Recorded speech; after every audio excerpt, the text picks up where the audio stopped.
করিমগঞ্জ জেলার পাতারকান্দির অন্তর্গত দোয়ালিয়া শিববাড়ি এলাকায় একই রাতে পরপর 8টি দোকানে ঘটে গেল দুঃসাহসিক চুরি।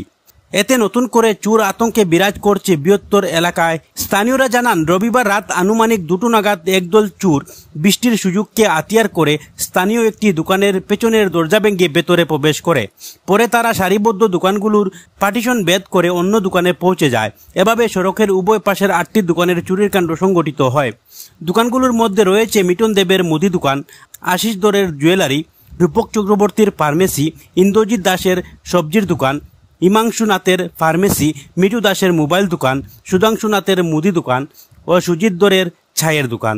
ধারণা করা হচ্ছে তখন বৃষ্টির কারণে বাজারের পাহারাদার অন্যত কোথায় আশ্রয় নিয়েছিলেন, কিন্তু সামান্য দূরত্বে ছিল পুলিশের এডি ক্যাম্প। তখন এডি ক্যাম্পের কর্মীরা কোথায় ছিলেন তা নিয়ে প্রশ্ন উঠতে শুরু করেছে। উল্লেখিত দোকানগুলো থেকে বিভিন্ন সামগ্রী সহ নগদ টাকা ও জুয়েলারি থেকে কিছু অলংকার চুরি করে পালিয়ে গেছে চোররা। ইবদুর রহমানের প্রতিবেদন। হিতাংশু রঞ্জন নাথ এই সাইটের মোটামুটি দর মালিক আমি, প্লাস আমার একটা ফার্মেসি আছে।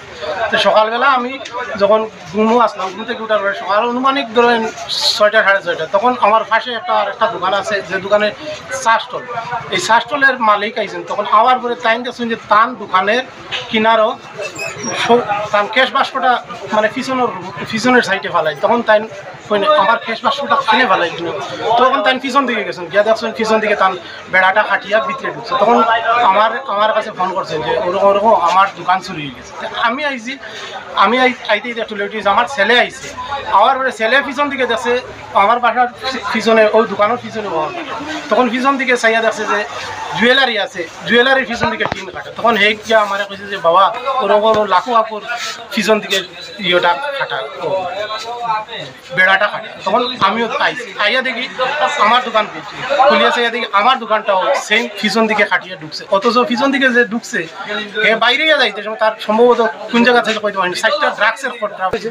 তারপরে তো সবটি দোকান আইয়া খুলিয়া দেখছেন, দিকে সবটি দোকানের পিছন দিকে কাটি খুলি সব দোকানের যে দোকানের ক্যাশ খালি ক্যাশ মানি লইয়া গেছে। কিতারির দোকান আছে, একটা মোবাইল রিপেয়ারিং এর দোকান আছে, একটা ফার্মেসি আছে, একটা জুয়েলারি একটা আছে, সবজির দোকান একটা আছে, চা স্টল একটা আছে, টোটাল 8টা দোকান ছিল। আমরা তো অনুমান করি, আর কারণ যেভাবে রমরমা ব্যবসা মানে ড্রাগসের ইয়ে চলে, ড্রাগসের খরচাটাই আমরা পিছনে ভাবাই, আমরা 100% শিওর যে এখানে ড্রাগসের খরচা। কিন্তু এখান থেকে তিল চূড়া দূরত্বে আমরা এডি ক্যাম্প আছে, কিন্তু এই এডি ক্যাম্পে পর্যন্ত তারা টের পায় না। বা রাত্রিবেলা কোনোদিন হইলে ডিউটিতে, কোনোদিন ইনো স্টাফ টোটাল আছে 3 জন, একজন অসুস্থ 2 জন আছে। আর এত বড় এরিয়ার মধ্যে মোটামুটি এরা সেমনে কিতা করে আমরা তো কইতে পারি। সকালবেলা গেছি গিয়া জানাইছি তার কাছে রাত্রে ভাড়াদার আছে, ভাড়াদার তো সামনে দিয়ে রোডের সামনে দিয়ে দিছে ভাড়া, কিন্তু পিছন দিকে বেড়া কাটিয়ে ঢুকে গেছে।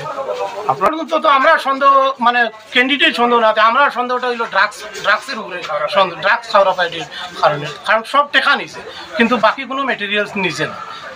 যেমন আমার ঘরে আছে, আমি ধরে অনুমানিক 10,000 টাকা হইব যে ফাতারকান্দি দুর্গাপূজা কমিটির একদিকে একটা লটারি ডোনেশন কুপন ইয়ে করা হয়েছে, এটারও প্রায় 10,000 টাকার মতো, 10-11,000 টাকা নিছে। আর ক্যাশ ধরেন 1-2,000 টাকা, জুয়েলারিরও সোনা রূপা কিছু নিছে, সব করতে কি টাকা মোবাইল নিছে, মোবাইল রিপেয়ারিং করতে।